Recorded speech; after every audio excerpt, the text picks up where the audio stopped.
New tonight, April is Parkinson's Awareness Month, and our Haley Lanham researched what Parkinson's disease is, and she breaks it down for us. She joins us now in the studio. Haley?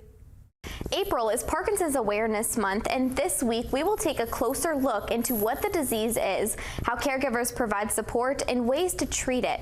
We will also dive into some common misconceptions and hear real-life stories from people living with it in their everyday lives. Now, what is Parkinson's disease?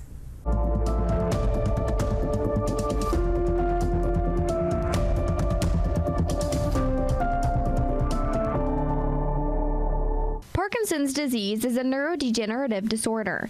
It affects predominantly the dopamine-producing neurons in a specific area of the brain called substantia nigra. According to Dr. Muhammad Hussein, there are two commonly known neurodegenerative conditions, Alzheimer's and Parkinson's disease.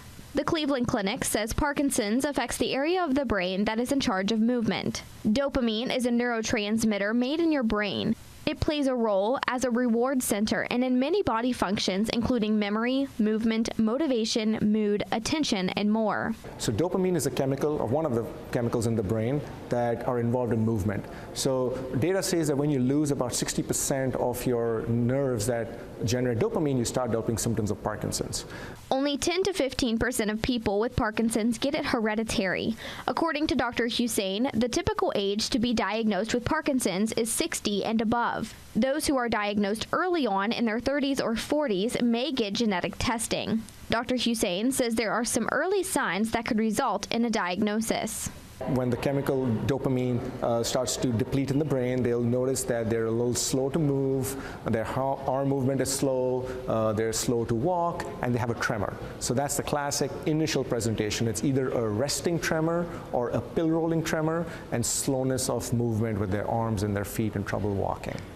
After the diagnosis, Dr. Hussein says that the patients will start medication. So levodopa, where the dopamine will go, cross into the brain and then raise the levels and help improve the symptoms. You want to give medications that might limit the breakdown of dopamine in the brain, or you might want to give medications that bind to the dopamine receptor so as to improve the symptoms. Though exercise can help, it is not a replacement for medication. Dr. Hussein says you need all of it: medication, exercise, and physical therapy. He stresses that the disease is not curable, but it is treatable.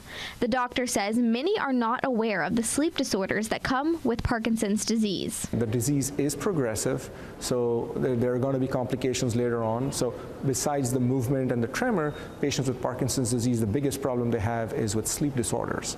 So they will have what's called restless legs, where they'll be very irritated at night, try to shove around, move their legs. They can have what we call REM sleep behavior disorder, so where they might act out their dreams, so they might kick or punch their partner in their sleep. Now that we know what Parkinson's disease is, next we will hear from 5 people who are living with the disease and how they navigate their everyday activities. Back to you.